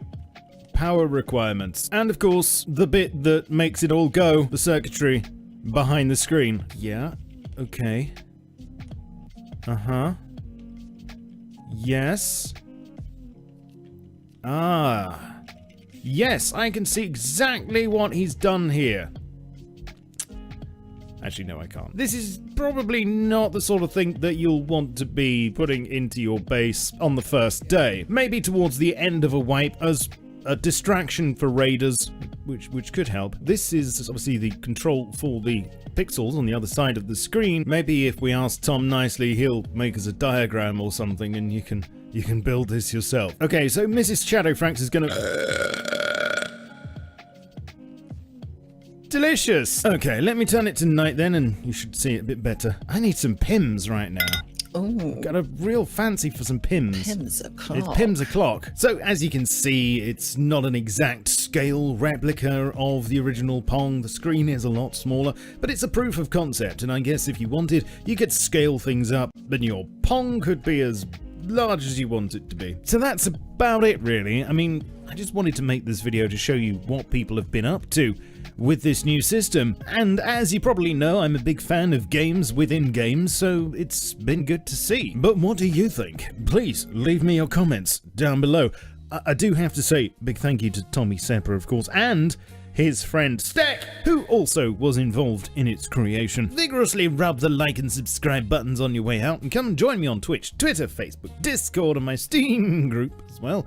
That would be jolly nice of you. I shall catch you all soon, of course, but in the meantime, keep calm and stay rusty.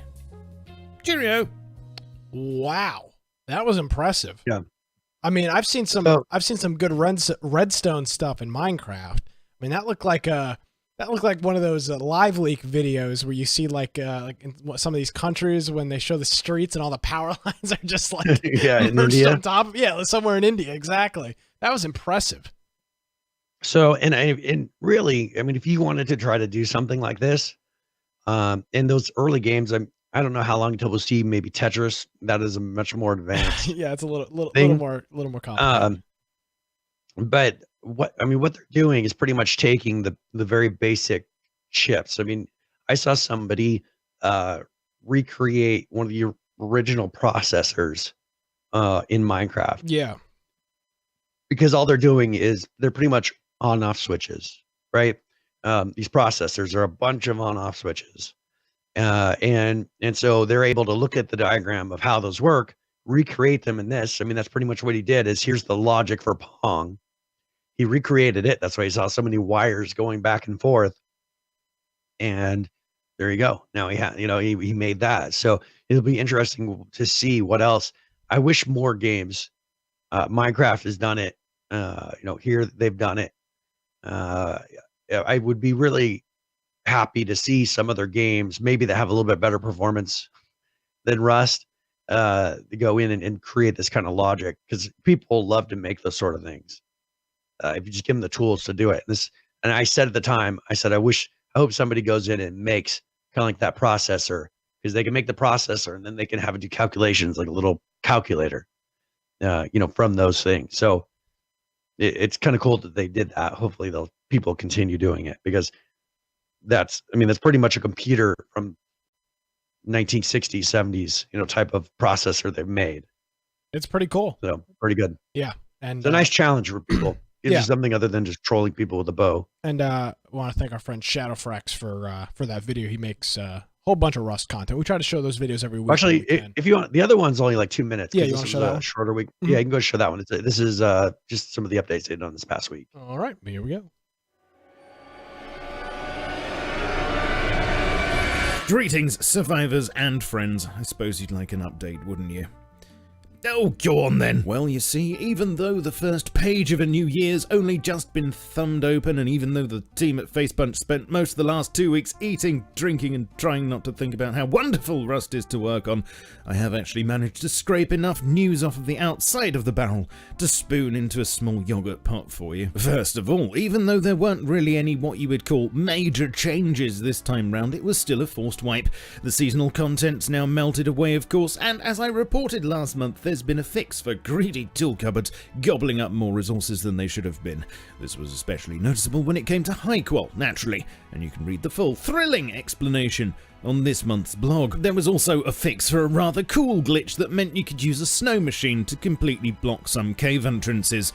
Shame. Talking of which, over on Happy's Island, if you ever visit there, the large double caves have now been removed to encourage players to raid more. How dare they not raid? And there were a few small terrain improvements. And that's about it for actual changes. And I know I said before that the oil rig was kind of expected to float out in this update, but sadly, I'm just the messenger, and the messages are sometimes wrong. It's not ready yet, it seems. So, I'm sorry if you were pumped for it, but it should definitely be in next month's patch on February the 7th. And so we come to works in progress, with the big story being this, because you can't spell thrust without rust. I'm going to say it's a two-man ultralight helicopter, although I'm sure all the masses of aviation experts who follow me will give the correct terminology in the comments and explain why this model's all wrong and would never work in real life. But seriously, I don't care. This isn't real life, fortunately. It looks great and is obviously the most stylish and safe way to travel by air, as long as you don't stand up. I don't have a date on this. All we have at the moment is a model, so don't get tilted if it's not available to play with for a while, but I will, of course,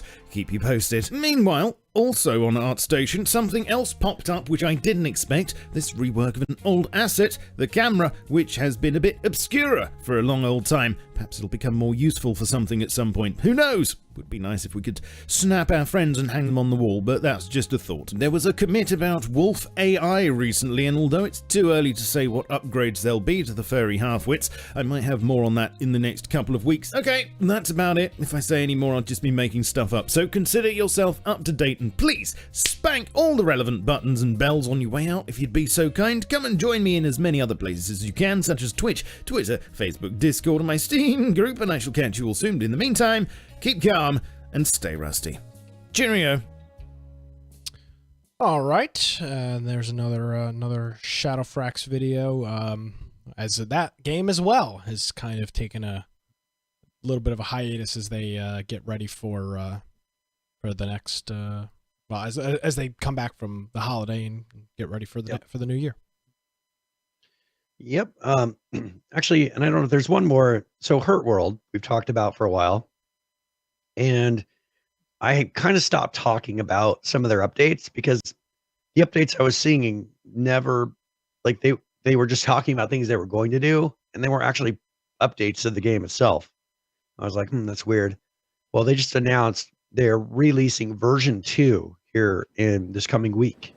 Yeah. So they've gone through, they've been making a bunch of changes, and so now they're pumping out version 2. So and this is their little video. I don't think there's no audio on it. Oh, there's no talking on it. So yeah, and so there's a lot of the updates that they've been working on over the last year is included in this, and so it's got vehicles, and they're building, and I mean just should have some improvements. I don't know. We played it for a little bit.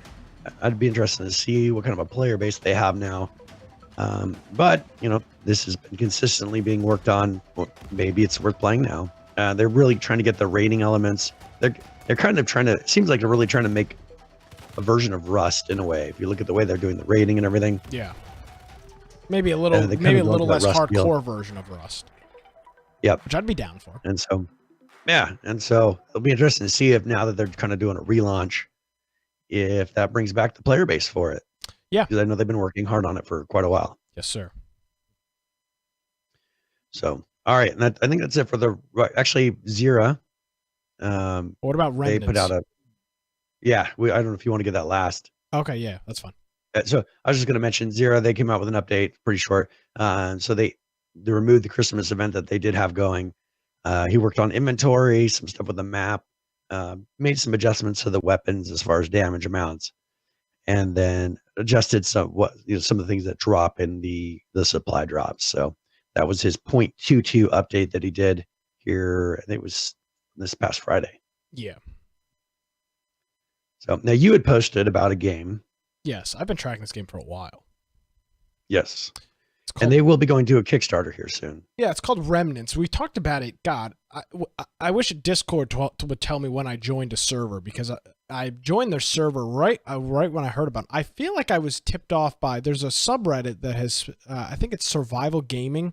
They've been pretty kind to us in the past. And I feel like I browse it every once in a while. There's not a whole lot of activity on there, as you can imagine. It's kind of a niche genre.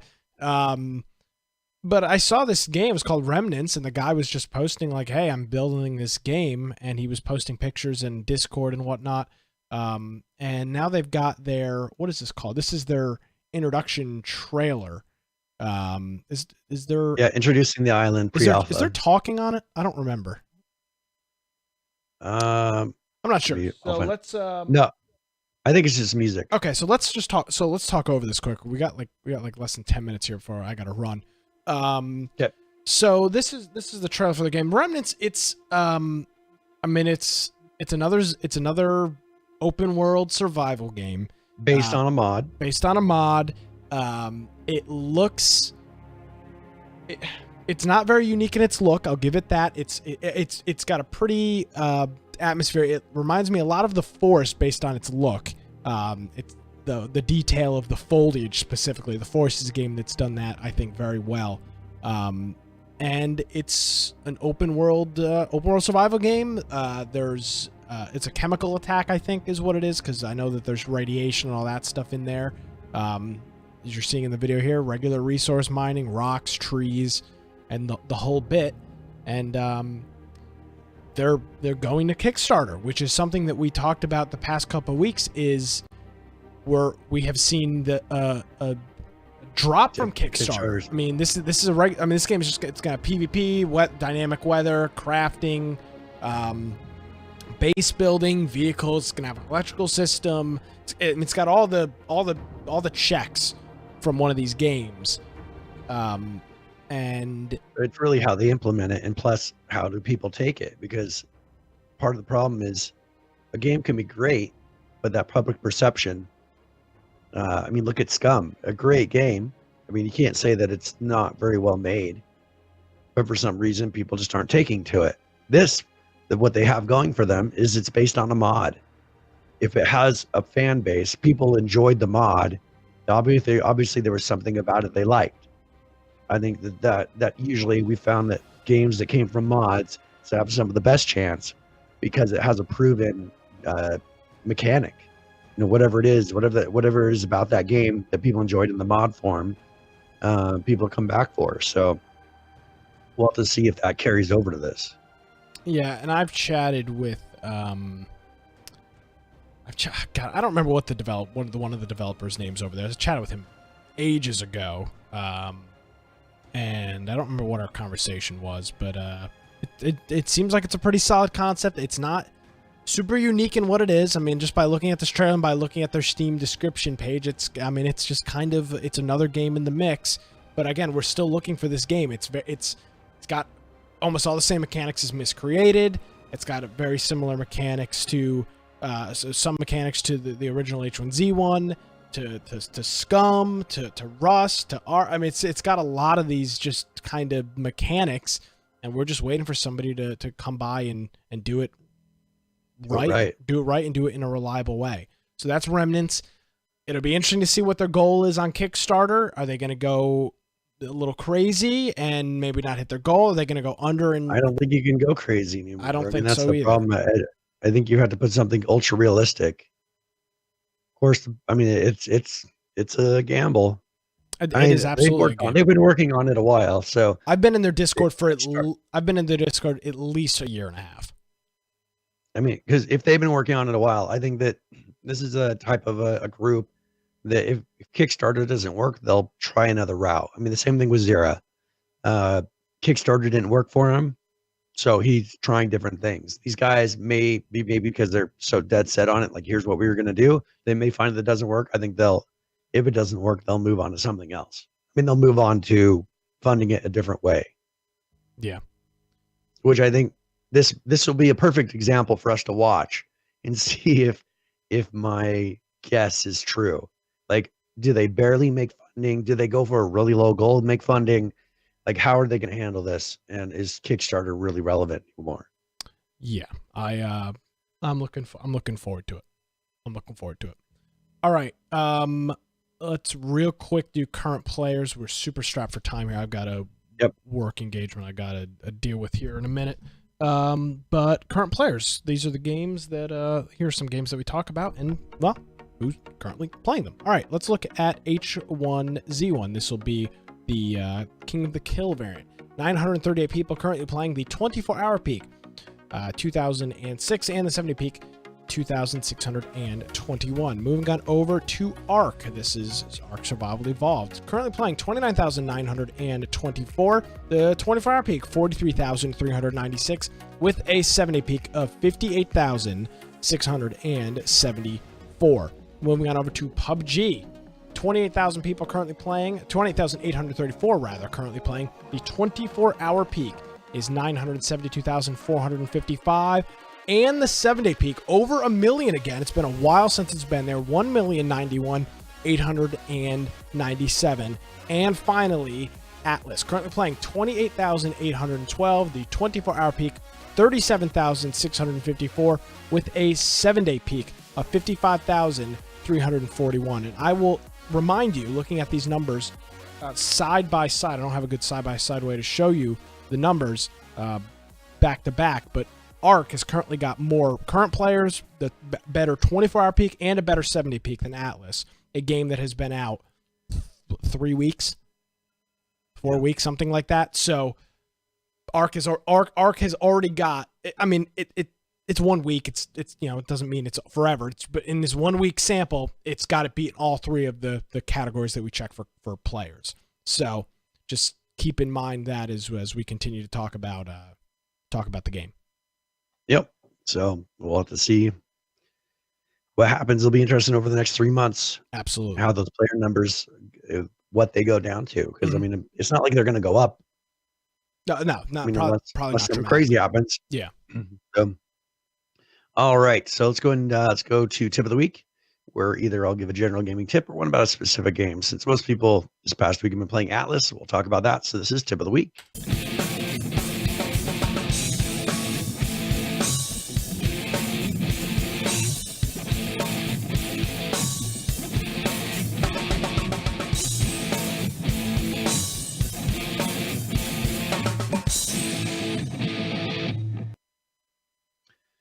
All right. So when you start a game, you start on a place called a free port, and there's a limitation that you can only get up to level 8 on that free port. But you will find that there are some benefits to being there because animals don't attack you by default. There's lots of resources on there. But the downside is when you die, you lose all your stuff. So it's a great place to gain those first initial 8 levels because there's fresh water that's readily available. And you don't have to worry about that. It's very difficult sometimes to get water once you've gone to different islands. One thing that you will want to do, though, is probably as quickly as possible get your raft and place it out in the water and put some sort of a box on there. Make sure you put a pin code on it because people will come through and relieve you of whatever items you're storing. But since when you die, you lose everything, you'll want to create that raft, place a box on it, and maybe put a couple extra picks and axes in there. Because when you die and you lose those, you'll be all of a sudden finding yourself having to punch trees and things like that to get those made again. So if you happen to die, go run back, get another pick and axe. Make sure you keep a couple extras in there, and then start killing animals because those are the highest, fastest way to get XP on the starter island. When you kill an animal, it gives you much more XP than doing other things, and you can go through and get to level 8 fairly quickly. Once you've gotten to level 8, you're not going to be able to level up anymore, and then you'll want to get on your raft and start heading to one of the other islands. Once you're on one of those other islands, you'll be able to continue going up for levels. They did make an adjustment in this past, or they're making an adjustment in this past patch to where you'll have some more skill points and things to spend as you level up than you did before. So hopefully you have a little more freedom, but you will be very limited at level 8.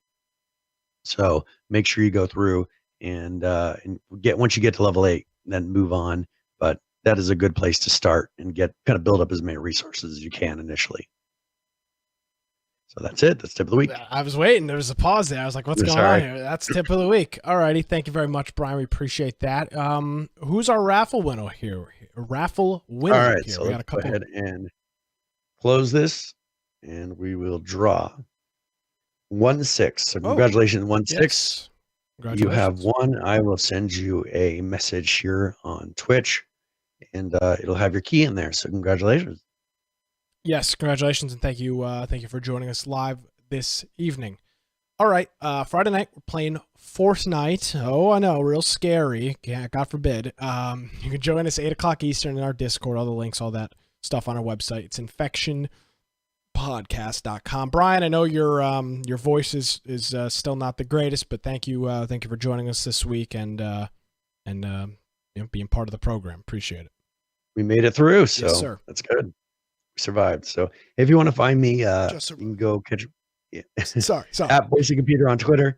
Or if you want to go check out my blog, biteoftech.com, make sure you go to our website, infectionpodcast.com. Join our Steam group if you want to get a notification before the next live show. Our Discord if you want to hang out and chat. Maybe you want to join us for Game of the Week and play some Fortnite with us this Friday.